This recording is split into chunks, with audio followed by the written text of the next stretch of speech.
حاضر ہو ہم ان کی بارگاہ۔ الحمدللہ رب العالمین والصلاة والسلام علی خاتم النبیین اما بعد فاعوذ باللہ من الشیطان الرجیم بسم اللہ الرحمن الرحیم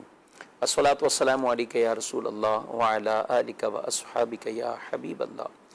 الصلاة والسلام علیکہ یا نبی اللہ وعلی آلک واصحابک یا نور اللہ۔ مدنی چینل کے ناظرین، پروگرام دارالافتاء اہل سنت میں آپ کو خوش آمدید کہتے ہیں۔ اللہ رب العالمین ہم سب کو دین اسلام کے احکامات سیکھ کر سمجھ کر ان پر عمل پیرا ہونے کی توفیق عطا فرمائے۔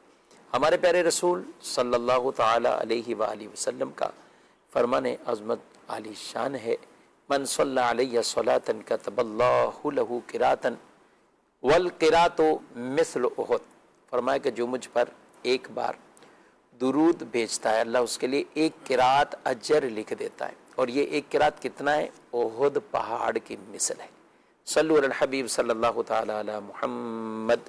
صلی اللہ علیہ وآلہ وسلم۔ ناظرین کرام، اس پروگرام میں آپ کے سوالات بطور خاص شامل کرتے ہیں۔ نمبر آپ اسکرین پر ملاحظہ فرما رہے ہیں، ان نمبرز پر اپنے سوالات ہم تک پہنچا سکتے ہیں، ایس ایم ایس بھی کر سکتے ہیں۔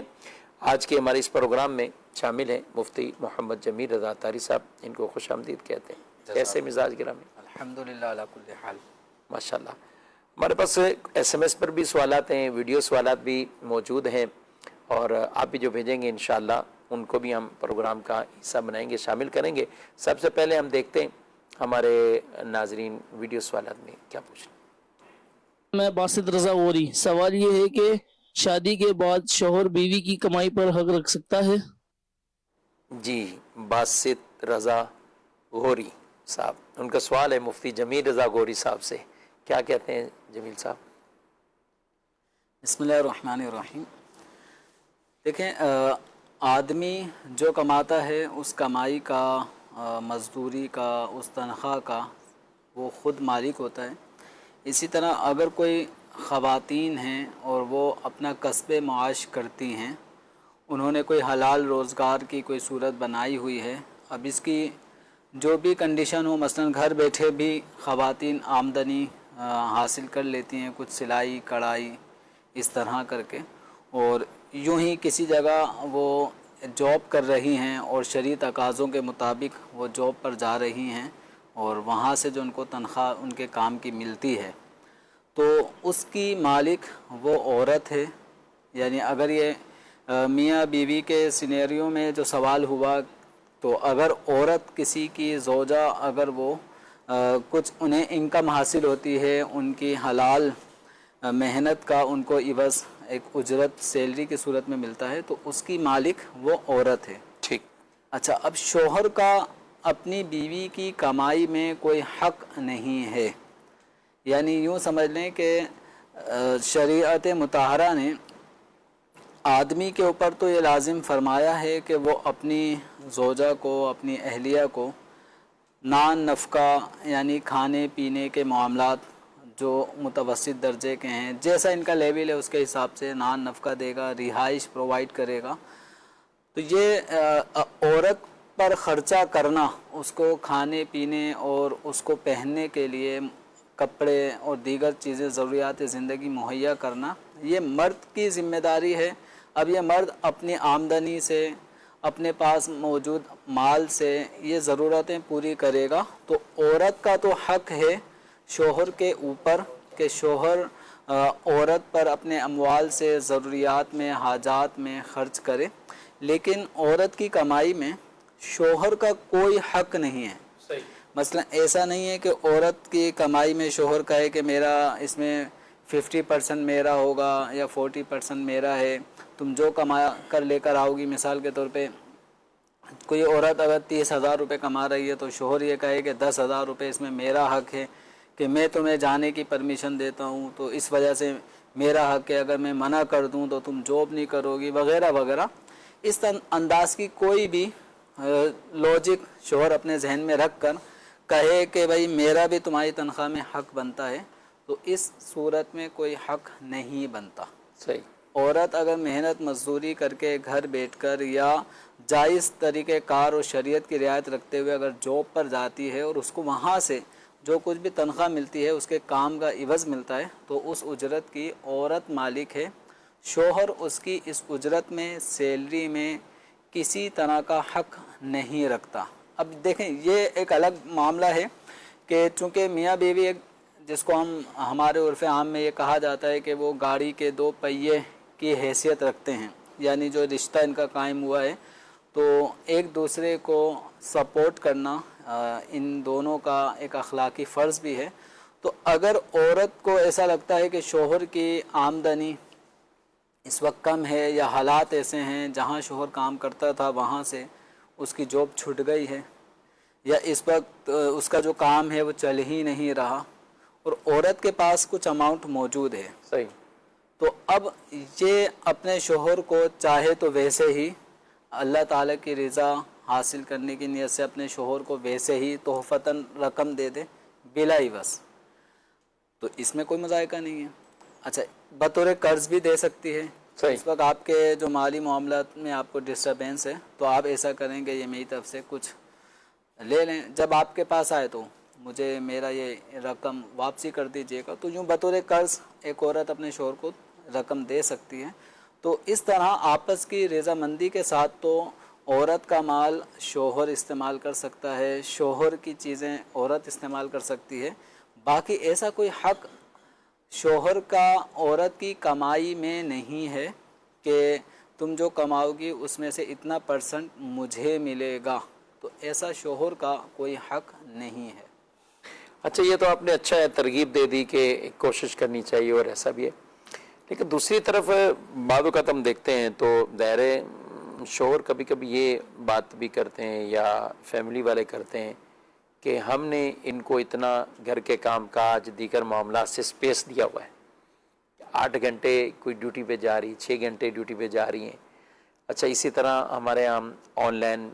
فیضان آن لائن اکیڈمی کے ذریعے کئی بہنیں قرآن پڑھا رہی ہیں، درس نظامی کروا رہی ہیں، اس طرح کے بھی، تو اب وہ اس پوری ٹائمنگ میں گویا کہ کہیں کہ گھر سے ایک طرح کے منقطع ہیں سب معاملات سے، اور وہ اپنی جاب کر رہی ہیں، ارننگ جو بھی وہاں سے ہو۔ اچھا اس دوران ان کے بچوں کے معاملات ہوں یا دیگر تو گھر کی دوسری فیملیز کے افراد یا لیڈیز وہ سنبھالتے ہیں۔ ہوتا یہ ہے کہ اس وجہ سے کہ ہم ان کو سپورٹ کر رہے ہیں یہ ہمیں کریں یا اس فیملی کو پوری کرے، تو اس دونوں اعتبار سے آپ کیا دیکھیں گے، کیا کہتے ہیں؟ دیکھیں اب شوہر کی فیملی میں اگر اس کے والدین ہیں، اسی طرح شوہر کے بچے ہیں، تو ان سب چیزوں کی جو ذمہ داری ہے نان نفقہ جس کو ہمارے یہاں پہ کہتے ہیں، بچوں کی ضروریات، کھانے پینے کی، اوڑھنے پہننے بچھونے کی ضروریات، یہ شوہر پر یا جس کو ہم کہیں والد کے اوپر لازم ہے، عورت کے اوپر لازم نہیں ہے۔ جب شوہر ماشاءاللہ حیات ہیں اور کما سکتا ہے تو ایسی صورت میں ان بچوں کی کفالت بھی شوہر کی ذمہ داری میں شامل ہے، یہ عورت کی ذمہ داری میں شامل نہیں ہے کہ وہ اپنی کمائی مطلب ان پر خرچ کرے۔ تو یہ تو ایک معاملہ ہوا کہ لازم ہونے لازم نہ ہونے کے حوالے سے کہ کس کی ذمہ داری کفالت کس پر واجب ہے کس پر واجب نہیں، لیکن اس کا یہ مطلب نہیں ہے کہ میاں بیوی اگر آپس کا جو ایک ان کا ماحول خوشیوں بھرا ہے صرف یہاں پر آ کے اٹک گیا کہ شوہر کو ضرورت پڑ رہی ہے پیسوں کی اور عورت کے لیے میں تو خرچہ نہیں کروں گی، تو اب یہ اپنے شوہر کی خوشی کے لیے یہ اپنے مال و اسباب میں سے اگر کچھ چاہے شوہر کو گفٹ کرنا بطور قرض دینا اس کے لیے جائز ہے، اور اسی طرح شوہر کا اس سے رقم لے کر اپنے اخراجات کر لینا اور بعد میں پھر اس کو لوٹا دینا، اس میں بھی کوئی مذائقہ نہیں ہے۔ صحیح۔ اگر ہم دیکھیں تو عورت جو جہیز کا سامان لاتی ہے، اب اس میں جہیز کا سامان لانے والی خواتین میں ان میں بھی جو ان کا پچھلا ان کے جو میکا ہے اس کا جو اسٹیٹس ہے اس کے مطابق عورتیں اپنے جب شادی کے موقع پر اپنے سسرال پہنچتی ہیں تو کم زیادہ اپنے حسب حال وہ جہیز کا سامان لے کر آتی ہیں۔ اب اس جہیز کے سامان میں ملکیت تو عورت کی ہے، جو بیڈ ہے، جو فرنیچر ہے، جو فریج ہے، اس طرح XYZ جتنی بھی اشیاء ایک عورت جہیز کے سامان میں لا رہی ہے، مالک وہ عورت ہی ہے، لیکن مالک ہونے کے ساتھ ساتھ کیا وہ اپنے شوہر کو ایسا کرتی ہیں کہ یہ میرا بیڈ ہے اس بیڈ پہ نہیں بیٹھیں، یہ میرا یا دیگر ساز و سامان ہے. ہوتا نا. تو چونکہ یہ سارا جہیز کا سامان ایک عورت اپنے شوہر کے لیے بالکل مباح الاستعمال کر دیتی ہے. آپ اس کو استعمال کریں، یعنی جس طرح میں کر رہی ہوں آپ بھی کریں. تو یعنی اس میں اپنائیت ہے. تو اسی طرح اگر شوہر یہاں تو یہ ہے نا، یہ چیزیں یہ تو بہت اچھی توجہ دلا رہے ہیں آپ کہ ہے ملکیت اس کا، عورت کا ملکیت، سب کچھ عورت کی ملکیت ہے جو جہیز کا سامان ہے. تو یہ گویا کہ ہم یا دیگر جو افراد استعمال کر رہے ہیں، ظاہر ہے گھر کے افراد کرتے ہیں، تو یہ بھی ذہن میں رہنا چاہیے کہ اس کا معروف ہی استعمال ہو بالکل اور اچھے انداز سے ہو. کیونکہ گھر کے اگر دیگر کئی افراد ہوتے ہیں اور عورتیں بعض اوقات اپنے برتن یہ چیزیں کتنے ان کو سلیقے سے یا حفاظت کے، اب کوئی دوسرا ایسا استعمال کرے تو وہ طبیعت پہ ناگوار گزرے گا کہ یہ اس کا استعمال کس انداز سے کر رہے ہیں. تو یہ ذہن میں بھی رہنا چاہیے کہ یہ جس کی ملکیت ہے، ہمارے لیے استعمال اس کا مباح ہوا ہے کہ ہم استعمال کریں، لیکن کریں معروف طریقے سے. تو اس میں یہ یعنی عورت کے جو اشیاء ہیں جہیز کی، وہ عورت اپنے سسرال والوں کے لیے، اپنے شوہر کے لیے یہ بالکل استعمال کی پرمیشن دے. اور جن لوگوں کو یہ استعمال کرنی ہے تو انہیں بھی خیال رکھنا چاہیے کہ ان کی بہو نے اگر اپنے جہیز میں سے کوئی جوسر مشین نکالی اور وہ استعمال ہو رہی ہے تو جو اس کا معروف طریقہ کار ہے استعمال ہو، استعمال ہونے کے بعد اس کو واپسی محفوظ طریقے سے رکھا جائے. اس کو بالکل رفلی استعمال کرنا کہ اب گویا اس کو نکالنا ہے جہیز میں سے، یہ برتن نکالنے ہی پڑیں گے، تو اس میں فضا جو نا جھگڑے والی نہیں ہونی چاہیے. عورت اپنے جہیز کا جو سامان لے کر آئی ہے وہ اپنے استعمال کے لیے، اصولاً تو اس کے والدین نے اس کے استعمال کے لیے دیے ہوتے ہیں، اور آگے چلنے وقت کے ساتھ ساتھ وہ اشیاء استعمال ہوتے ہوتے 8-10 سال میں تقریباً استعمال میں آ ہی جاتی ہیں، جو اسپیئر میں رکھی بھی ہوتی ہیں. لیکن اگر سسرال میں کسی آئٹم کی ضرورت پڑ رہی ہے تو عورت اس کو منع نہ کرے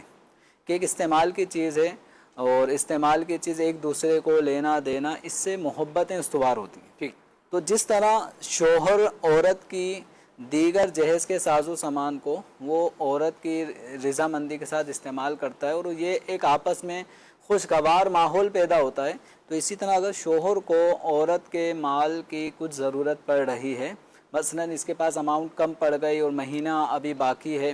تو عورت اگر اتنی صاحب حیثیت ہے تو اگر شوہر کی وہ مدد کرے اس حوالے سے تو اس میں کوئی مذائقہ نہیں ہے. البتہ بعض شوہر جو ہے نا وہ عورت کے مال میں یا عورت کے گھر والوں کے مال میں اور وہ لالچی نظر رکھتے ہیں. یہ آدمی کو نہیں ہونا چاہیے.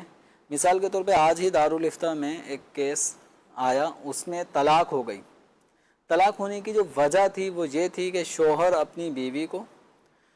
وقتاً فوقتاً یہ کہتا تھا اپنے باپ سے اتنے لاکھ روپے لا کے دو، مجھے کام کرنا ہے تو اپنے باپ سے اپنے بھائی سے کہو کہ وہ مجھے اتنی رقم دے. اب عورت اپنے میکے جاتی، وہاں سے رقم مل پاتی نہ مل پاتی، تو اس طرح کے مسائل. اسی طریقے سے شوہر کا مطالبہ ہوتا تھا کہ مجھے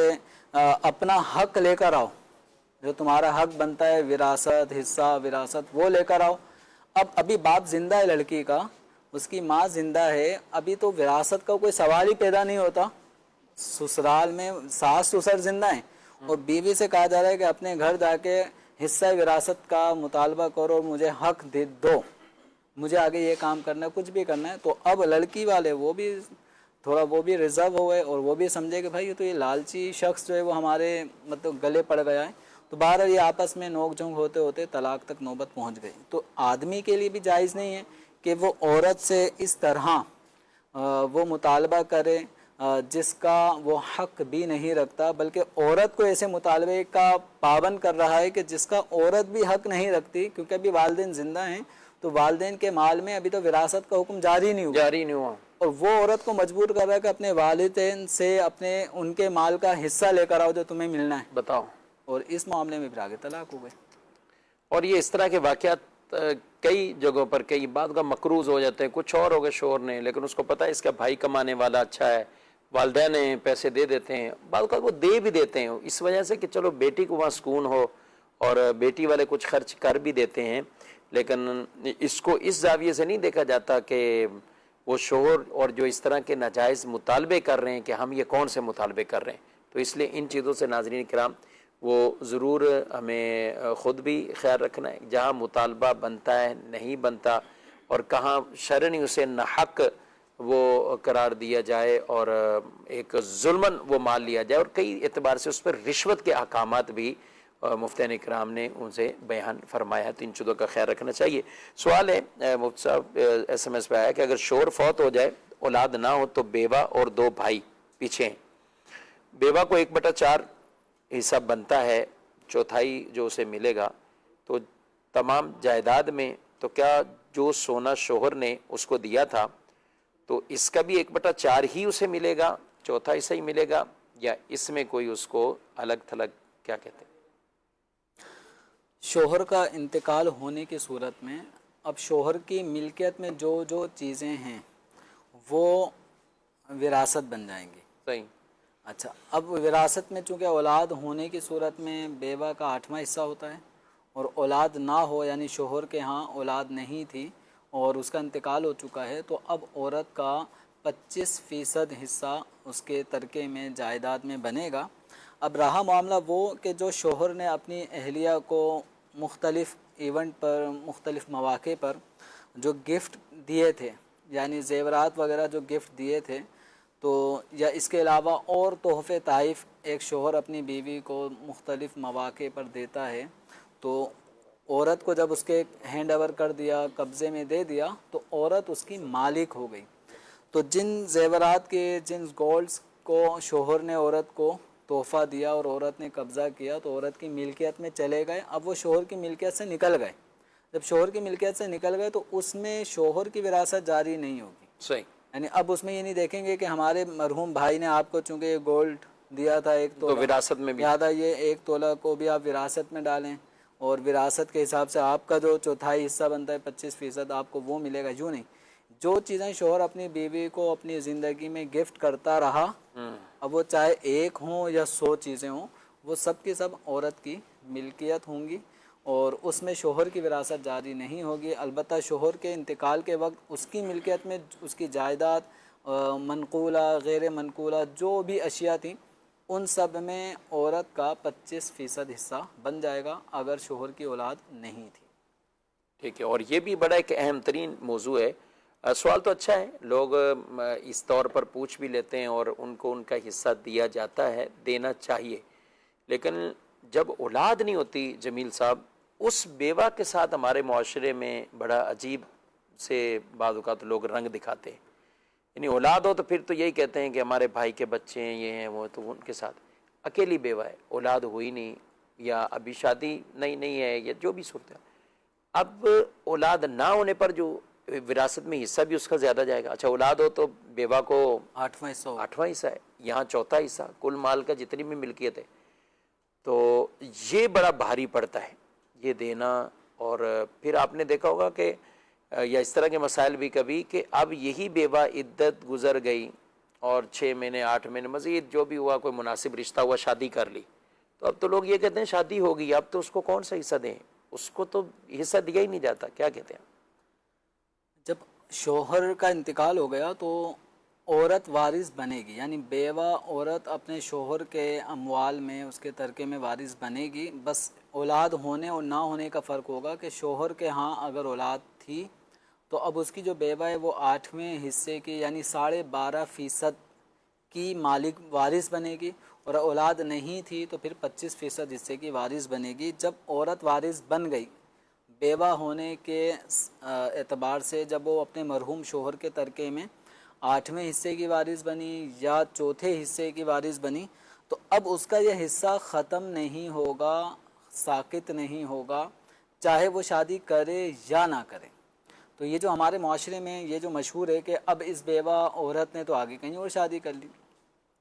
کہیں اور شادی کرنے کا یہ مطلب نہیں ہے کہ اس کا اپنے مرحوم سابق شوہر کے ترکے میں سے حصہ ختم ہو گیا ہو۔ اس طرح حصہ وراثت ختم نہیں ہوگا، عورت شادی کرے یا نہ کرے اس کا اس کے حصہ وراثت سے کوئی تعلق نہیں ہے۔ تو اس کا بعض لوگ یعنی شادی ہونے نہ ہونے کے اعتبار سے دیگر چیزوں میں تو فرق آ سکتا ہے۔ مثلاً ایک عورت جب تک کسی شخص کے نکاح میں تھی تو اس کی ضروریات کا خیال رکھنا، نان نفقہ، یہ شوہر پہ لازم تھا۔ طلاق ہو گئی، طلاق ہونے کے بعد عدت کا خرچہ عورت عدت شوہر کے گھر میں گزارے، اس حساب سے عدت کا خرچہ شوہر پہ لازم ہے، لیکن جب عدت کمپلیٹ ہو گئی تو اب شوہر کا ذمہ نہ رہا، اب یہ عورت اپنے میکے میں آ گئی تو اس کے جو والد ہیں، اس کے جو بھائی ہیں، ان کے اوپر اس کی ضروریات کا خیال رکھنا، اگر عورت کے اپنی ملک میں کوئی مال و اسباب نہیں ہیں تو وہ اس کی ضروریات کا خیال رکھیں گے، جب اس کا نکاح ہوگا تو پھر دوسرے شوہر. تو یہ نان نفقے کا جو معاملہ ہے نا، اس کا تعلق تو نکاح ختم ہونے، عدت ختم ہونے سے اب یہ سابق شوہر سے، اس کے گھرانے سے اس کا تعلق ختم ہو چکا ہے. لیکن وراثت کا جہاں تک معاملہ ہے، یہ وراثت کسی بھی عورت کا شوہر انتقال کر جائے تو وہ اپنے شوہر کے ترکے میں جو اس کا شرعی حصہ ہے اس کے مطابق وارث بنے گی، اور یہ اپنے حق سے اس کو جو محروم کرنے کا ہمارے ہاں پہ سلسلہ چل پڑا ہے تو یہ بہرحال ایک ناحق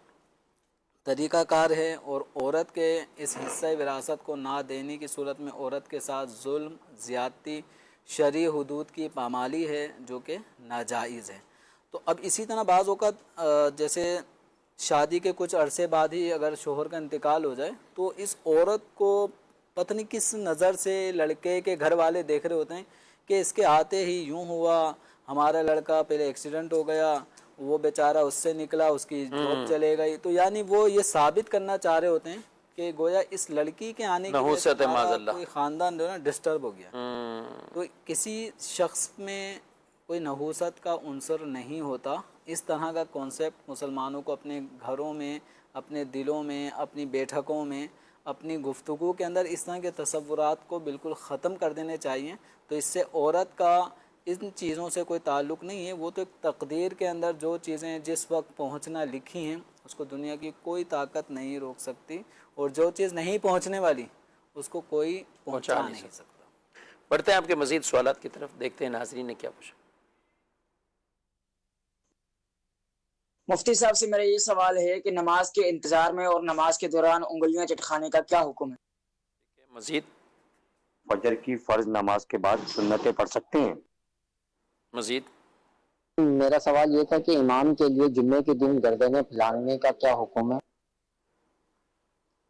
صحیح. جی، انگلیاں چٹکانا نماز کے انتظار میں. انگلیاں چٹکانا اگر کوئی ضرورت ہے، جیسے عام طور پہ ہاتھ وغیرہ میں کچھ تھکاوٹ ہو گئی تو اگر انگلیاں چٹکانے سے آدمی کو سکون مل جاتا ہے تو اس میں یہ مباح ہے، لیکن بلا ضرورت انگلیاں چٹکانا یہ منع ہے. اچھا، نماز کا جہاں تک معاملہ ہوگا تو نماز کے دوران انگلیاں چٹکانا یہ مکروہ تحریمی ہے. نماز کا انتظار ہے اور ہم نماز کے انتظار میں بیٹھے ہیں، جیسے ابھی نماز میں 5 منٹ باقی ہیں، جماعت قائم ہونے میں ابھی انتظار ہے، تو اس دوران ذکر و اذکار بھی آدمی کرے. اب ذکر و اذکار بھی کر رہا ہے اور ساتھ میں انگلیاں بھی چٹکا رہے تو یہ بھی مکروہ تحریمی ہے. بلکہ اگر کوئی نماز کے ارادے سے اپنے گھر سے چلا ہے اور ابھی رستے میں ہے تو رستے میں بھی اگرچہ وہ مسجد میں داخل نہیں ہوا لیکن نماز کے لیے چل پڑا ہے تو اس موقع پر بھی انگلیاں نہیں چٹکائے گا، یہ بھی منع ہے. تو انگلیاں چٹکانا یہ علاوہ نماز اگر ضرورت ہو تو چٹکانے میں کوئی مذائقہ نہیں ہے، لیکن اگر کوئی ضرورت نہیں ہے تو پھر بلا وجہ جو انگلیاں چٹکانے کی عادت ہے تو عام طور پہ یہ جو جوڑ ہیں، یہ جوڑ ابھی جوانی میں تو پریشان نہیں کر رہے، لیکن بڑھاپے میں آ کر یہ کثرت سے انگلیاں چٹکانے کی عادت جو ہے یہ بڑھاپے میں پھر آپ کے جو جوڑ جیسے ہم گھٹنے درد کرتے ہیں تو اس طرح یہ انگلیوں کے جوڑ بھی درد کرتے ہیں. تو یہ عادت اچھی نہیں ہے، اور یہ جن کی عادت ہے وہ مسجد میں بھی انگلیاں چٹکا رہے ہوتے ہیں، نماز کے انتظار میں بھی چٹکا رہے ہوتے ہیں، اور نماز کے دوران بھی اگر انہیں کہیں موقع ملا تو وہاں پہ بھی انگلیاں چٹکا لیتے ہیں. نماز کے اندر یا نماز کے انتظار میں انگلیاں چٹکانا مکروہ تحریمی اور گناہ کا کام ہے. امیر اہل سنت دامت برکاتہ عالیہ ایک دفعہ مبلغین کی تربیت فرما رہے تھے تو اس دن بھی وہ مسئلہ، ایک انگلیاں چٹکانے والا اور ایک یہ تشبیک. تو آپ فرمایا کہ عام طور پہ بیٹھتے ہیں لوگ تو اس طرح کی عادت ہوتی ہے، مدنی چینل پر بھی عادت ہوتی کہ یوں کر لیتے. اس پہ تربیت کا ایک یہ پوائنٹ بھی تھا کہ یہ ٹھیک ہے اس ابھی بیٹھے ہوئے ہیں یا عام ہے، لیکن اگر اس کو عادت بنائیں گے تو یہ نماز کے انتظار میں بھی ایسے بیٹھیں گے. تو جو چیز نماز میں مکروہ تحریمی انتظار میں بھی اس کی اجازت نہیں ہے، تو یہ عام حالت میں بیٹھنے کا کیا حکم ہے اس میں؟ یعنی عام حالات میں تشبیک یعنی اس طرح کرنا تو یہ جائز ہے. اور نبی کریم صلی اللہ علیہ وسلم نے بھی جب ایک مثال دی مسلمان کی، مسلمان کے ساتھ کیسی کیفیت ہوتی ہے، تو اس میں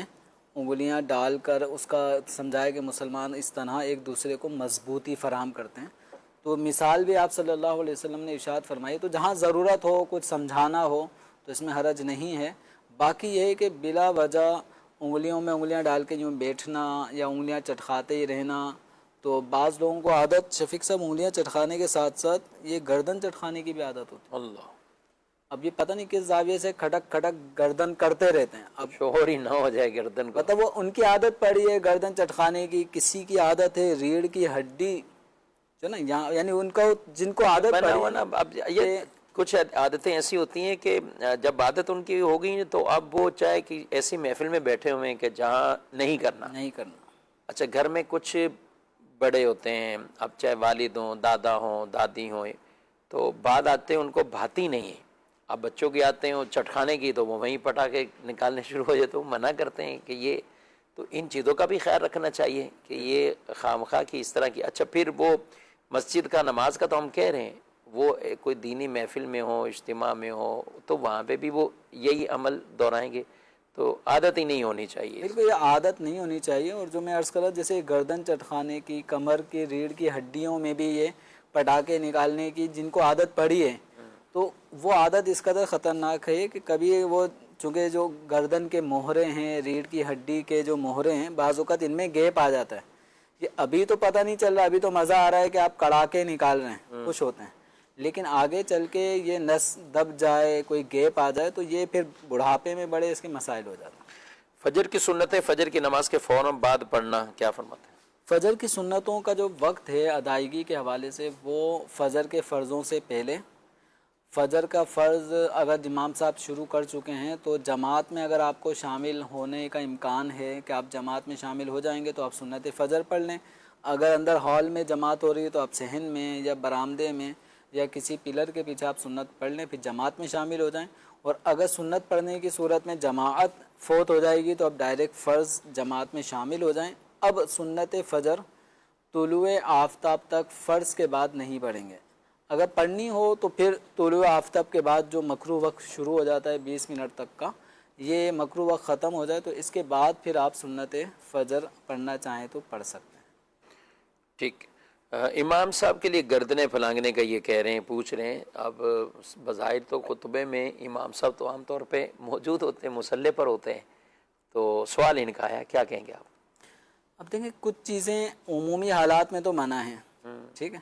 تو اب امام صاحب اور جمعے کا دن اور خطبہ، تو امام صاحب خطبہ دے رہے ہوں گے یا مطلب پیچھے سے آگے سے کیا آ رہے ہوں گے، ایک فرضی سوال ہے. تو بہرحال جس آدمی کو یعنی آگے آنا ضروری ہے، اب اگر وہ امام صاحب ہیں، مثلا وہ کوئی اور تھا ان کی غیر موجودگی میں جنہوں نے خطبہ دے دیا اور نماز امام صاحب نے ہی پڑھانی ہے. یا ایسا بھی ہوتا ہے نا کئی مساجد میں کہ خطیب صاحب الگ ہوتے ہیں جو صرف بیان کرتے ہیں، اور وہ بیان کر کے ضروری نہیں کہ وہ نماز بھی پڑھائیں. ایک طویل عرصے سے خطابت کر رہے ہیں تو وہ خطابتیں یا امام صاحب تھے اور امام صاحب سے اب خطیب صاحب ہو گئے، لیکن مصلی امامت کسی اور کے سپرد ہے، نماز کسی اور نے پڑھانی. تو اب ایسے شخص کے لیے کیا حکم ہے کہ وہ پھر اس طرح پھلانگتے ہوئے آئے یا ان کو اپنی عادت کو چینج کرنی ہوگی؟ اب دیکھیں اس میں یہی ہے کہ اگر پتہ ہے کہ امام صاحب آگے موجود نہیں ہیں، پیچھے موجود ہیں اور وہ آئیں گے، تو کم اس موقع پر جو مسجد میں صف میں بیٹھے ہوئے افراد ہیں ان کو بھی تھوڑا سا اسپیس رکھنا چاہیے، تاکہ اگر کوئی امام صاحب کو پیچھے سے آگے صفوں میں آنے کی اگر ضرورت پڑ رہی ہے تو کندھا نہ پھرانگا جائے. اور اگر ایسے کہ صف بن گئی ہیں اور آگے امام صاحب کسی بھی وجہ سے پیچھے تھے اور اب انہیں آگے آنا ضروری ہو رہا ہے، تو پھر یہ مقتدیوں کو ہاتھ لگائیں، مقتدی خود ہی جگہ ان کو دے دیں تاکہ کندھا نہ پھیلانگا جا سکے. کہ کندھا پھیلانگنے میں یعنی آپ دو شخصوں کے بیٹھنے کے دوران ان کے کندھے کی طرف سے آپ پاؤں آگے لا کے یوں کر رہے ہیں تو آگے والا پاؤں تو ہو سکتا ہے آپ نے بچت کر کے گزار دیا، لیکن پچھلا پاؤں وہ تو ہو سکتا ہے کسی کے سر پہ لگے، کسی کے کندھے پہ لگے، منہ پہ لگے، تو یہ طریقہ غلط ہے. تو اس لیے امام صاحب کو چاہیے کہ یا امام صاحب اگر پیچھے ہیں تو آگے سے ہی کسی کو کہہ دینا چاہیے کہ امام صاحب کے لیے جگہ تھوڑا کشادہ کر دیں تاکہ وہ آگے آ جائیں۔ اب یہ تو ہو گیا آپ نے، تو امام صاحب کو کیا چاہیے جب ہے یہ سب موقع، واز ہو رہے ہیں، بیان ہو رہے ہیں، اور اب آپ سنتیں پڑھنی ہے، تو ایسے امام صاحب کو پھلانگنے والی عادت وہ برقرار رکھنی چاہیے، یہ پہلے آ جائیں۔ دیکھیں ایسا بائی چانس ہو جائے تو ایک الگ میٹر ہے، ہاں، یہ عادت نہ بنائیں کہ آپ ہر جمعے آپ پیچھے ہی بیٹھے رہیں اور جب نماز پڑھانے کا موقع ہو اس وقت آپ آگے آ رہے ہوں اور پھر مقتدیوں کو کندھا پھلانگتے پھلانگتے آگے آ رہے ہوں، تو یہ پھر منع ہی ہوگا۔ جب آپ کو نماز پڑھانی ہی ہے اور آپ پہلے سے مسجد میں بھی موجود ہیں تو پھر آگے ہی آ کے بیٹھیں تاکہ اس طرح کندھا پھلانگنے والی صورت نہ پائی جائے۔ اور نمازوں میں عام طور پہ جو عام نمازوں کی ہم بات کریں تو اس میں تو امام صاحب مسجد میں موجود ہو، کئی مسجدوں میں پیچھے سے امام صاحب آ رہے ہوتے ہیں، کئی محراب سے آ رہے ہوتے ہیں، وہاں اس طرح کی صورت پیدا نہیں ہوتی کیونکہ سبھی اب حی علی الصلاح پہ کھڑے ہو گئے ہیں تو وہ نارمل اپنے مصلی پہ پہنچ بھی جاتے ہیں بآسانی۔ لیکن ہم خاص بات جمعۃ المبارک کے حوالے سے کر رہے ہیں کہ اس میں ظاہر نماز سے پہلے خطبہ ہے، خطبہ سے پہلے سنتیں پڑھی جا رہی ہیں، تو یہ ایک ساری چیزیں، اور اس میں صفیں بھی عام طور پہ جمعے میں پوری بھر جاتی ہیں، تو یہاں سب لوگوں کو تبھی تو کسی کو تشویش ہوئی ہے، یہ انہوں نے جو کچھ اس میں بیان کیا، تو اس کی بھی بہرحال خیال رکھنا چاہیے۔ اچھا، یہ تو ہم نے صرف امام صاحب کا، اور یہ شاید ہی ایک دو کوئی مسجدیں ہوں کہ جس میں خطیب الگ امام الگ، ورنہ خطیب آتے ہیں تو خطیب ہی نماز پڑھاتے ہیں، امام صاحب اس دن نماز نہیں پڑھا رہے ہوتے، لیکن جو لوگ ہیں جو نمازی ہیں وہ تو بکثرت ایسا کرتے ہیں۔ اب امام صاحب بھی ہر جمعے، خطیب صاحب بھی کتنا کہیں گے کہ نہیں پھلانگو، نہیں کرو۔ اب تو چلے موسم کچھ سردی کی طرف جا رہا ہے، لیکن کراچی میں فی الحال ابھی بھی سورج اپنے جلال پر ہے، اور گرمی کی کیفیات ہیں، جن مسجدوں میں اے سی چلتے ہیں تو اے سی چل ہی رہے ہیں۔ اب یہاں پہ صورتحال یہ ہوتی ہے کہ آئے بعد میں آنا اندر ہے، آنا اندر ہے، ایئر کنڈیشن چل رہا ہے تو وہاں ہے۔ اچھا، سردی سے بچنے کے لیے بھی آگے جا کے سردی ہوگی تو سردی سے بچنے کے لیے بھی لوگ اندر، تو اس کے لیے ان چیزوں کا بہرحال ہمیں خیال رکھنا وہ ضروری ہے۔ مزید کال۔ سوال یہ تھا کہ اگر بندہ اپنی بیگم کو خرچہ بھی دے تو پھر بھی وہ اپنے ماں باپ کو بولے کہ وہ خرچہ نہیں دیتا تو اس کی بدنامی کرائے، تو اس کا کیا جواب ہے؟ ہاں جمیل صاحب، آپ نے بیگمات کے حصول تو کافی بیان کیے ہیں، ان کے حق میں بیانات بھی دیے آپ نے۔ اب یہ کہ بالکل ہمارے بھائی نے کال کی ہے، شامل بھی کی ہے، لیکن ٹائم بھی اپنے اختتام پہ، آخری 1-2 منٹ ہیں۔ بیگم کو خرچہ بھی شوہر دے رہا ہے، سب کچھ دے رہا ہے، پھر بھی بدنامی کروانے کے لیے اپنے ماں باپ کو بتاتی ہیں، کیا کہیں گے؟ دیکھیں عورت کی جو ضروریات ہیں اگر جب شوہر پوری کر رہا ہو، یعنی اس کو بھوکا نہیں رکھتا، اس کے کپڑے کے بندوبست بھی اس نے کیے ہوئے ہیں، سال میں اس کو سوٹ بھی فراہم کیے جاتے ہیں، عورت کی جو ضروریات ہیں وہ جب سب پوری ہو رہی ہیں تو اب الگ سے جیب خرچی جو ہے نا، یہ عورت کا حق نہیں ہے، عورت کا حق نہیں ہے۔ یعنی جو اس کو کھانا پینا اور اسی طرح رہائش شوہر کی طرف سے ملی ہوئی ہے، سیپریٹ رہائش جس میں کسی تیسرے فریق کا عمل دخل بھی نہیں ہے اس روم میں، یہ عورت کے لیے جو حقوق ہیں جو شوہر پہ لازم ہے، شوہر یہ سارے حقوق ادا کر رہا ہے، اب اس کے علاوہ الگ سے جیب خرچی بھی شوہر دے، 5,000 10,000 جتنے بھی حسب حال، تو یہ شوہر پہ لازم نہیں ہوتا، لیکن شوہر پھر بھی اپنے اس شادی کی لائف کو خوشگوار رکھنے کے لیے عورت کو اگر جیب خرچی کے طور پہ کچھ نہ کچھ اماؤنٹ دے رہا ہے تو عورت کو چاہیے بخوشی اس کو قبول کریں۔ اور آج کل کے جو حالات ہیں، بے روزگاری، اس کو اگر سامنے رکھیں اور کس انداز سے ایک آدمی دوڑ دھوپ کر کے کما کے لاتا ہے، اب اس میں اگر وہ اپنے حسب توفیق حسب حال الگ سے کھانے پینے ان ضروریات کے علاوہ الگ سے اگر جیب خرچی دے رہا ہے، بالفرض 1,500 دے رہا ہے، 2,000 دے رہا ہے، اب عورت اس میں بھی کہے کہ یہ مجھے بہت کم دیتا ہے، ہاتھ تنگ رکھا ہوا ہے، تو یہ پھر عورت کو اس طرح کی چیزیں نہیں کرنی چاہیے۔ یہ چھوٹی چھوٹی سی باتوں کو لے کر اپنے گھر کو ختم کرنے کی طرف نہیں جانا چاہیے، چھوٹی چھوٹی باتیں پھر اپنے ماں باپ کو آگے جا کے شکایتیں لگائیں گی، پھر وہ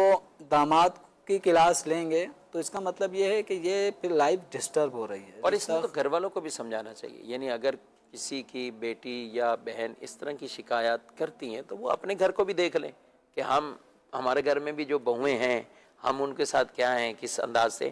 ٹھیک ہے، بعض اوقات کسی کے ہاں بہت کھلا ہاتھ ہوتا ہے، آمدنی بھی اچھی ہوتی ہے، لیکن یہ بھی ان بھائیوں پر یا ان والدین پر ایک تربیت کا حصہ ہے کہ اپنے بچیوں کو جو رخصت کیا ہوا ہے ان کو یہ بھی سمجھائیں کہ ان چیزوں میں صبر شکر کے ساتھ ہی یہ معاملات چلائیں،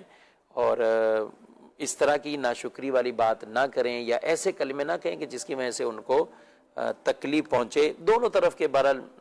ہمیں چاہیے، شوہروں کو بھی چاہیے وہ بھی خود دیکھ لیں، بلا وجہ کے ہاتھ تنگ نہ کریں، اور جتنا بھی خرچ کریں گے یہاں تو صدقات کے فضائل ہیں باقاعدہ کہ یہ صدقے کے اندر وہ جاتا ہے، مطلب یہ کہ اس کی فضیلت ملے گی، ثواب ملے گا۔ تو خوش دلی کے ساتھ دسترخوان کی وسعتیں کئی روایات میں خاص ایام کے حوالے سے، تو ہمیں ان کا بھی خیال رکھنا چاہیے، اور اولاد اور بیویوں ان کو ایک اپنے شوہر کے اس حوالے سے تو شکر گزاری بنے۔ اور پیسہ کمانا آسان کام نہیں ہے ناظرین کرام، جو باہر پیسہ کمانے جاتے ہیں شاید ہو سکتا ہے وہ اپنے روزانہ کے دکھ درد گھر پہ آ کے شیئر نہیں کرتے، وہ آ کے اپنی بیویوں بچوں کو یہ نہیں کہتے کہ ہمارے ساتھ آج کیا کیا ہوا ہے، لیکن گھر سے روزانہ ان کو سننے کو مل جاتا ہے کہ آج یہ ہے یہ ہے یہ ہے یہ سب معاملات۔ ٹاپک بہت وسیع ہے، بات کرنے کو بہت کچھ دل کر رہا ہے، لیکن پھر کبھی کسی پروگرام میں اس کو ڈسکس کریں گے۔ اللہ تعالی ہم سب کے گھروں کے اندر بھی راحتیں، خوشیاں عطا فرمائے، امن و امان عطا فرمائے، اور عفو درگزر سے افہام اور تفہیم کے ساتھ زندگیاں گزارنے کی توفیق عطا فرمائے۔ آمین بجاہ النبی الامین صلی اللہ علیہ وسلم۔ ہادی و رہنما ہمارے علماء، ہو کبھی درپیش جو کوئی مسئلہ، پوچھ لے حاضر ہو ہم ان کی بارگاہ۔